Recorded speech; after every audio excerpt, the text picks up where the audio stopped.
Hello friends, आज हम discuss करेंगे सिस्टम्स एंड सराउंडिंग्स के बारे में। देखिए, थर्मोडायनेमिक्स की बात करें तो थर्मोडायनेमिक्स के लिए सिस्टम और सराउंडिंग्स इंपॉर्टेंट टर्म्स होती हैं। अब ये क्या होती हैं, तो इनको समझने के लिए हम पहले बात करते हैं सिस्टम की। तो देखिए, सिस्टम मैटर का वो स्पेसिफाइड पोर्शन होता है जिसको हम स्टडी के लिए सेलेक्ट करते हैं, और ये यूनिवर्स के रेस्ट ऑफ पार्ट से बाउंड्री सरफेस से सेपरेट होता है। जैसे अगर हम किसी एल्यूमिनियम कैन में वाटर को हीट करते हैं और हीट करने से वाटर की एनर्जी में कितना चेंज होता है, तो अगर हम उसकी स्टडी करते हैं तो ये वाटर हमारे लिए सिस्टम हो जाएगा। और ये सिस्टम या वाटर यूनिवर्स के रेस्ट ऑफ पार्ट से इस एल्यूमिनियम कैन से सेपरेट हो रहा है, तो इस एल्यूमिनियम कैन को हम बाउंड्री सरफेस कहेंगे। अब देखते हैं सिस्टम की एक और डेफिनेशन। तो देखिए, थर्मोडायनेमिकल सिस्टम यूनिवर्स का एक ऐसा पार्ट होता है जो कि रेस्ट ऑफ यूनिवर्स से डेफिनेट बाउंड्री से आर्बिट्रेरली सेट ऑफ होता है, और उसको हम एक्सपेरिमेंटल या थियोरेटिकल स्टडीज के पर्पस के लिए चूज करते हैं। अब सिस्टम की बात करें तो इसमें एक या ज़्यादा सब्सटेंसेस प्रेजेंट हो सकते हैं। जैसे अभी हमने जो एग्जाम्पल लिया उसमें वाटर को सिस्टम माना, तो इसमें सिर्फ वाटर प्रेजेंट है, मींस एक सब्सटेंस प्रेजेंट है। अगर हम इस वाटर में NaCl डिसॉल्व कर देते हैं तो NaCl का सॉल्यूशन ऑब्टेन होगा, तो उसमें दो सब्सटेंसेस हो जाएंगे, एक हो जाएगा NaCl और दूसरा हो जाएगा वाटर। तो इस तरह से किसी भी सिस्टम में एक या ज़्यादा सब्सटेंसेस प्रेजेंट हो सकते हैं। अब बात करते हैं सराउंडिंग्स की। तो देखिए, सिस्टम के अलावा यूनिवर्स का जो भी रिमेनिंग पोर्शन होता है उसको हम सराउंडिंग्स कहते हैं, या इसकी एक और डेफिनेशन हो सकती है। देखिए, सिस्टम के अलावा यूनिवर्स का रेस्ट ऑफ पार्ट जो कि सिस्टम के साथ एनर्जी या मैटर एक्सचेंज कर सकता है, उसको भी हम सराउंडिंग्स कहते हैं। जैसे अभी हमने एग्जाम्पल लिया था वाटर का। ये वाटर एल्यूमिनियम कैन में फिल किया हुआ है, तो इस वाटर के अलावा यूनिवर्स का जो रेस्ट ऑफ पार्ट है उसको हम क्या कहेंगे, सराउंडिंग्स।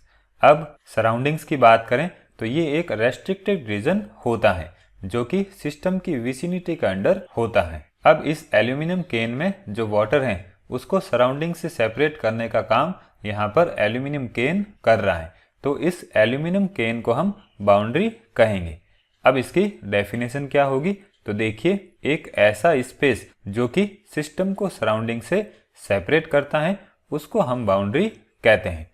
अब सिस्टम, सराउंडिंग्स और बाउंड्री को हम एक और एग्जाम्पल से समझते हैं। यहाँ पर हमने एक सिलेंडर लिया है जिस पर एक पिस्टन लगा हुआ है। इस सिलेंडर में हमने गैस A फिल की है। अब इस सिलेंडर के चारों ओर एक कांस्टेंट टेम्परेचर बाथ है जिसमें गैस B फिल की हुई है। मींस यहाँ पर जो गैस B है उसके थ्रू हम गैस A का टेम्परेचर कांस्टेंट मेंटेन करते हैं। अब स्टडी के लिए हम गैस A सेलेक्ट कर रहे हैं, तो गैस A यहाँ पर क्या हो जाएगा, हमारा सिस्टम, जिसको हमने थर्मोडायनेमिक स्टडी के लिए चूज किया है। अब बात करें सराउंडिंग्स की, तो जिस सिलेंडर में गैस A फिल की हुई है उस सिलेंडर के चारों ओर गैस B है। मीन्स गैस A को गैस B सराउंड कर रही है, तो गैस B को हम यहाँ पर गैस A के लिए क्या मानेंगे, सराउंडिंग्स। और जैसा कि हमने डिस्कस किया था, जो सराउंडिंग्स हैं वो एक रेस्ट्रिक्टेड रीजन तक ही होती हैं और वो सिस्टम के अराउंड होती हैं। तो यहाँ पर गैस B गैस A के सराउंडिंग्स हैं, तो गैस B गैस A के लिए सराउंडिंग्स हो जाएगी। अब गैस A और गैस B को सेपरेट कौन कर रहा है, तो उसके लिए यहाँ पर ये सिलेंडर है। मींस ये सिलेंडर गैस A को गैस B से सेपरेट कर रहा है, तो इसको हम क्या कहेंगे, बाउंड्री। अब देखिए, सिस्टम और सराउंडिंग्स की बात करें तो इनका सिलेक्शन आर्बिट्रेरी होता है। मींस किस पर्सन को किस तरह की स्टडी करनी है, तो उसके अकॉर्डिंग वो अपने सिस्टम को चूज कर सकता है और अपनी सराउंडिंग्स को चूज कर सकता है। जैसे एक पर्सन गैस A की स्टडी करता है तो उसके लिए गैस A सिस्टम हो जाएगी, और अगर कोई पर्सन गैस B की स्टडी करता है तो उसके लिए गैस B सिस्टम हो जाएगी। तो इस तरह से पर्सन टू पर्सन सिस्टम और सराउंडिंग्स आर्बिट्रेरी हो सकते हैं। मीन्स वो पर्सन किस तरह की स्टडी कर रहा है उसके अकॉर्डिंग उसका सिस्टम अलग हो सकता है। अब देखिए, अगर हम सिस्टम की बात करें तो वो कई तरह के हो सकते हैं और उसके साथ साथ जो बाउंड्रीज या वॉल्स होती हैं वो भी कई तरह की हो सकती हैं। तो अब हम यहाँ पर बाउंड्रीज या वॉल्स की टाइप्स को डिस्कस करेंगे। सबसे पहले बात करते हैं रिजिड वॉल की। तो ये एक ऐसी वॉल होती हैं जिसकी पोजीशन और शेप फिक्स होती हैं। फिर बात करें इम्परमेबल वॉल की, तो ये एक ऐसी वॉल होती हैं जिससे कि मैटर पास नहीं हो सकता। जैसे अगर हम एक एल्यूमिनियम कैन में वाटर फिल करते हैं और ये एल्यूमिनियम कैन चारों तरफ से बंद हैं, तो इसमें से वाटर पास नहीं हो सकता या इसमें से जो मैटर है वो पास नहीं हो सकता। तो इस तरह की वॉल को हम इम्परमेबल वॉल कहते हैं। अब बात करें परमेबल वॉल की, तो ये एक ऐसी वॉल होती है जिससे कि मैटर और एनर्जी दोनों पास हो सकते हैं। इसका एक एग्जाम्पल हो जाएगा सेल वॉल। फिर नेक्स्ट पॉइंट हो जाएगा एडियाबैटिक वॉल। देखिए, इस तरह की वॉल पर अगर कोई भी एक्सटर्नल फोर्स फील्ड प्रेजेंट नहीं होता है तो उस केस में इसमें से मैटर या एनर्जी दोनों ही पास नहीं हो सकती। जैसे अगर हम बात करें थर्मस बॉटल की, तो इसमें हम अगर हॉट टी या कॉफ़ी रखते हैं तो वो काफ़ी देर तक गर्म रहती हैं क्योंकि इसमें से एनर्जी पास नहीं हो सकती।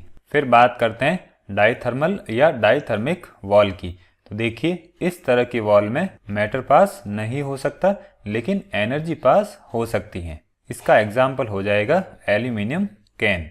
देखिए, अगर हम एक बंद एल्यूमिनियम कैन में वाटर फिल करते हैं और इसको अगर हीट करते हैं तो ये वाटर तो हीट हो जाएगा क्योंकि इसमें से एनर्जी तो ट्रांसफ़र हो सकती है, लेकिन ये वाटर इस कैन से बाहर नहीं आ पाएगा क्योंकि इससे मैटर पास नहीं हो सकता। तो हम कह सकते हैं ये डाइथर्मल वॉल इम्परमेबल होती हैं लेकिन एडियाबैटिक नहीं होती हैं। एडियाबैटिक का मतलब होता है एनर्जी ट्रांसफ़र नहीं होना।